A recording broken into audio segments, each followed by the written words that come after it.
ऊर्ध्वमायनं मृतत्वमेति विश्वंगन्य उत्क्रमणे भवन्ति। अमृतत्व को प्राप्त करना है, ऊर्ध्वरेता होना है तो इन पीड़ा पिघला सुषुम्ना में प्राण का दिव्य संचरण होना आवश्यक।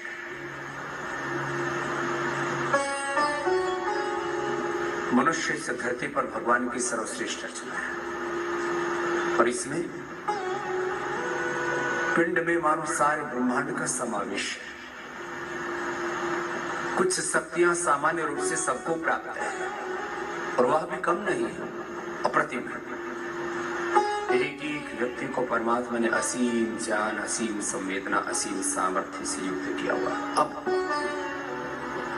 अतीन्द्रिय अति विशिष्ट शक्ति और सामर्थ्य को, सुख शांति आनंद को पाना है तो उसके लिए योग की साधना। तो मूलाधार से सहस्रार तक किसी भी चक्र में मन को टिका दीजिए और वहां पर जब तन की शक्ति,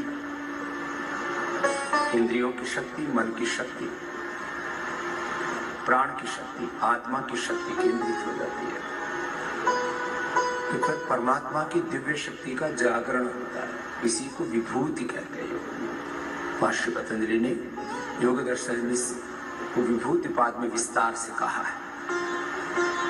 समाधि योग, साधन योग, साधन योग में क्रिया योग, अष्टांग योग को कहा। विभूति योग धारणा, ध्यान, समाधि, संयम, प्रज्ञा योग पूर्वक विभूतियों की प्राप्ति होती है। फिर कैवल्य योग पुरुषार्थ संज्ञानाम गुणानाम प्रतिप्रस्व कैवल्यम स्वरूप प्रतिष्ठा वाचित शक्ति रहती है।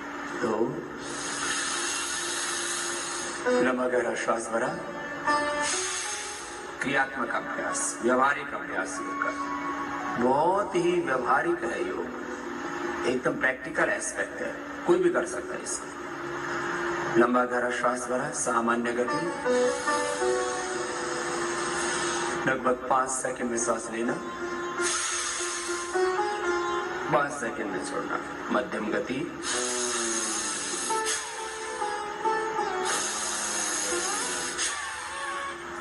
ढाई सेकंड में लेना, 2.5 सेकंड में छोड़ना। और जिनको उच्च रक्तचाप, हृदय रोग, अस्थमा, bronchial problems, chronic diabetes, chronic liver kidney की problem, chronic pains, back pain खास करके, सर्वाइकल स्पाइटिस पेन नहीं है, क्रोनिक पेन से नहीं है, वे बहुत ज्यादा कमजोरी नहीं है, वे तीव्रता पूर्वक कर सकते हैं। माने एक वाक्य में कहूं, जो पूरी तरह से निरोगी है। If you are completely healthy, so you can do this fast or forcefully like this.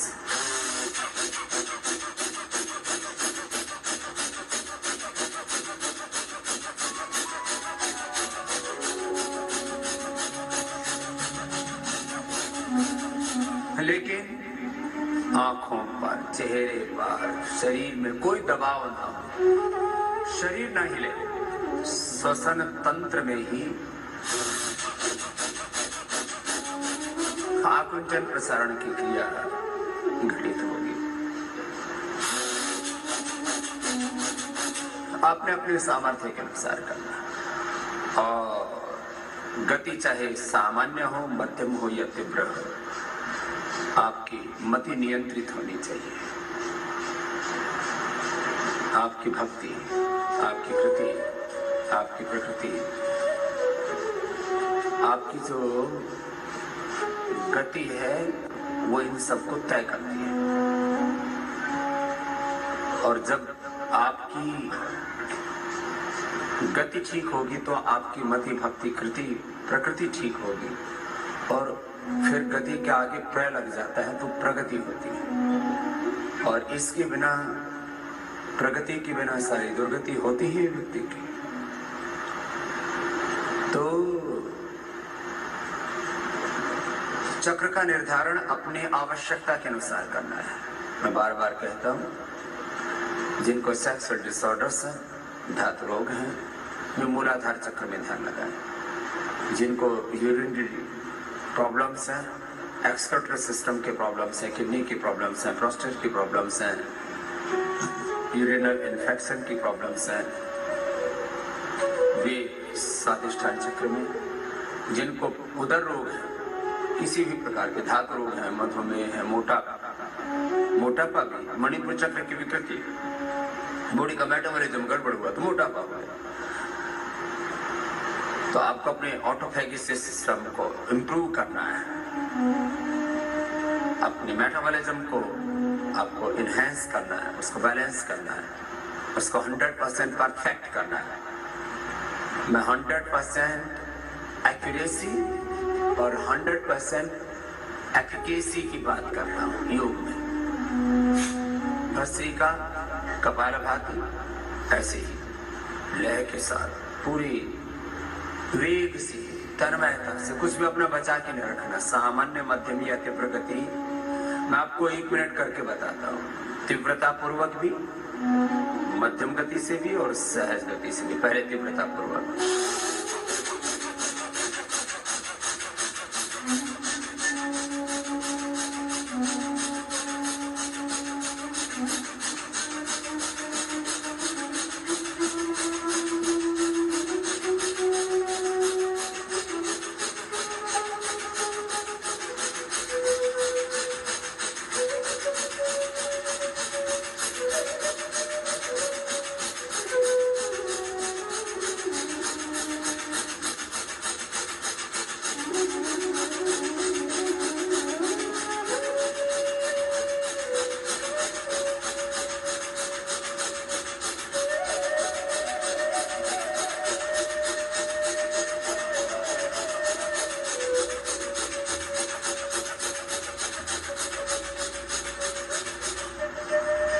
ये तो मैंने 100 बार किया है, आधा मिनट। ऐसे 5 मिनट में 200 बार हो जाता है।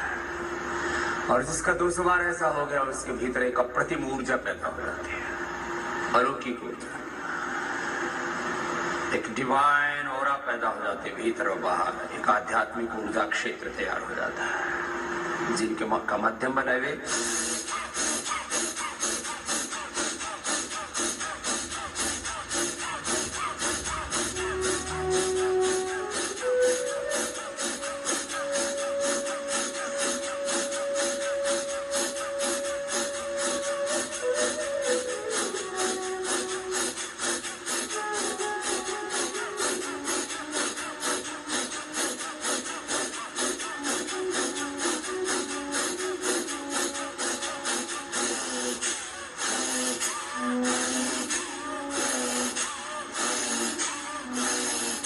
ये मध्यम बल वाले, और जिनका सामान्य बल है वे ऐसे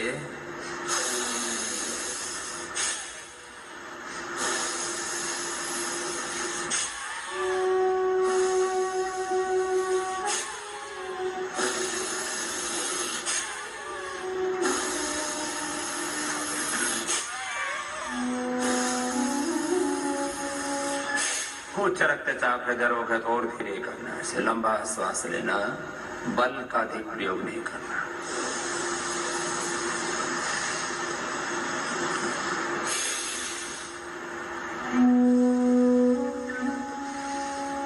और पूरी तरह से रिलैक्स होकर के, एकाग्र चित्त होकर के, क्षिप्तम मूढ़म विक्षिप्तम एकाग्रम निरुद्धम इति चित्तम, प्रमाण विपर्य विकल्प निद्रा स्मृतया, प्रमाण विपर्य विकल्प निद्रा और स्मृत रूप पंचवृत्तियां होती है। उनकी 5 अवस्थाएं होती है, क्षिप्त, मूढ़, विक्षिप्त, एकाग्र। क्षिप्त मन में बहुत चंचलता है, मूढ़ मन में बहुत मूढ़ता है, तामसिकता है। विक्षिप्त कभी रजोगुण, कभी तमोगुण, कभी सत्वगुण। इंद्र 3 के चक्रव्यूह में हम पिसते रहते हैं। नहीं, एकाग्रता को हम व्यवहारिक रूप से समझे तो माने पूरी तरह से चित्त में सात्विकता, और जहाँ पर चित्त को टिकाए वहां पर चित्त टिक जाए, मन टिक जाए, इसको एकाग्र वृत्ति बोलते हैं। यहाँ से योग प्रारंभ होता है और निरुद्ध अवस्था में योग पूर्ण होता है।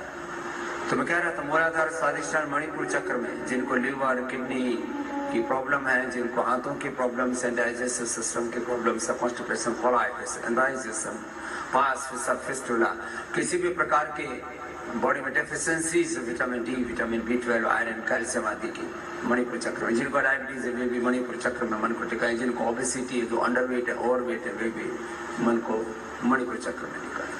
जिनको फुफ्फुस तंत्र के रोग हैं, रेस्पिरेटरी सिस्टम के प्रॉब्लम्स हैं, हृदय तंत्र के रोग हैं, हार्ट प्रॉब्लम्स हैं, वे हृदय चक्र। जिनको स्वर तंत्र की विकृतियां, थायराइड पैराथायराइड की प्रॉब्लम है, स्नोरिंग, सर्फैपिया और कोई भी थ्रोट इन्फेक्शन, टॉन्सिल आदि की प्रॉब्लम है तो विशुद्धि चक्र। जिनको मन की एकाग्रता बढ़ानी है, कंसंट्रेशन आई के लेवल को एनहेंस करना है तो अजय चक्र में। और जिनको अतीन्द्रिय ज्ञान शक्ति संवेदना सामर्थ्य में प्रवेश करना हुआ भ्रुकुटी में, और जिनको एक ब्रह्म के साथ एकाकार होना है वो सहस्रार में ब्रह्मांड में मन को टिका करके भस्त्रिका, फिर देखो कपालभाति वैसे एकाग्रता को, आंतरिक एकाग्रता इसी को धारणा करते हैं, देश बंधस्य तस्य धारणा। और फिर वो एकाग्रता निरंतर बनी रहती है, इसी को कहते हैं ध्यान।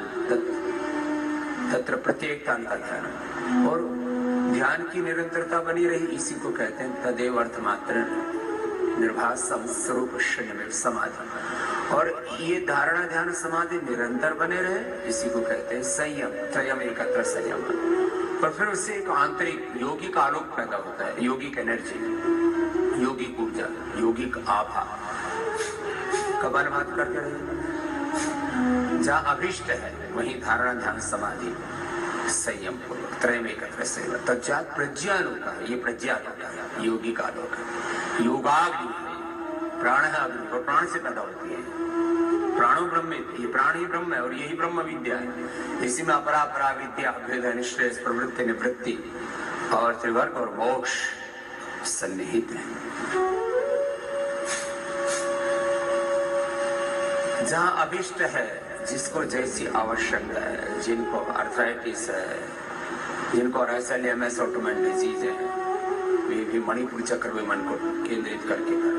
कहते हैं ना रावण की नाभि में अमृत था, अरे वो तो राक्षस था कहते हैं, हम तो ऋषिवंश के, राम और कृष्ण के वंशज है, ऋषियों के वंशज है, तो हमारी तो नाभि में अमृत आई। उस अमृत को जागृत करना पड़ेगा, उस अमृत का मंथन करना पड़ेगा। तो ये कपालभाति अमृत मंथन की प्रक्रिया है, ये प्रोसेस। बिना प्रोसेस के, बिना प्रक्रिया के परिणाम तक नहीं पहुंचेंगे, साधन के बिना साध्य तक नहीं पहुंचेंगे। कपालभाति करते करते अंतर्मुखी हो रहे, और किसी भी एक चक्र में थोड़ी देर ध्यान कीजिए, आपको परिणाम तुरंत मिलेगा, इंस्टेंट बेनिफिट ऑफ योगा। मैं कहता हूँ डू एंड अचीव, अभी करो अभी पाओ, अभी नहीं तो कभी नहीं। लोग कहते थे योग करोगे तो जन्म जन्मांतरों में कुछ मिलेगा, कि इसको इतना धीरज है। और कौन सी ऐसी प्रक्रिया है कि इस जन्म में फल, बीज बो और अगले जन्म में फल मिलेंगे? कोई नहीं करेगा ऐसा काम। और ये सब ढोंग आडंबर पाखंड है जो इस तरह से लोगों को बहकाते हैं। योग तो दुनिया का सबसे बड़ा सत्य है, इसकी तो एक क्षण में अनुभूति होती है। गीता का प्रमाण है, वेद का प्रमाण है। क्षिप्रम भवति धर्मात्मा शाश्वत शांति निगच्छति,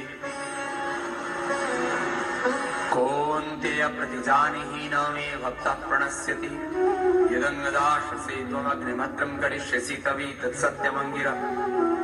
अहमेव स्वयं इदं वदामि जुष्टं देवीभिरुतमानुषेभिः, यं कामयितं तमग्रं कृणोमि तं ब्रह्माणं तं ऋषिं तं सुमेधाम्। एक क्षण में अपलिफ्ट हो जाते हैं, लोअर कॉन्शियस से हायर कॉन्शियस में, डिवाइन कॉन्शियस में, सेल्फ कॉन्शियस में, आत्म चेतना में, योग चेतना में, गुरु चेतना, ऋषि चेतना, भागवत चेतना में, ब्रह्म चेतना में खो गए, अनंत में समाहित हो गए।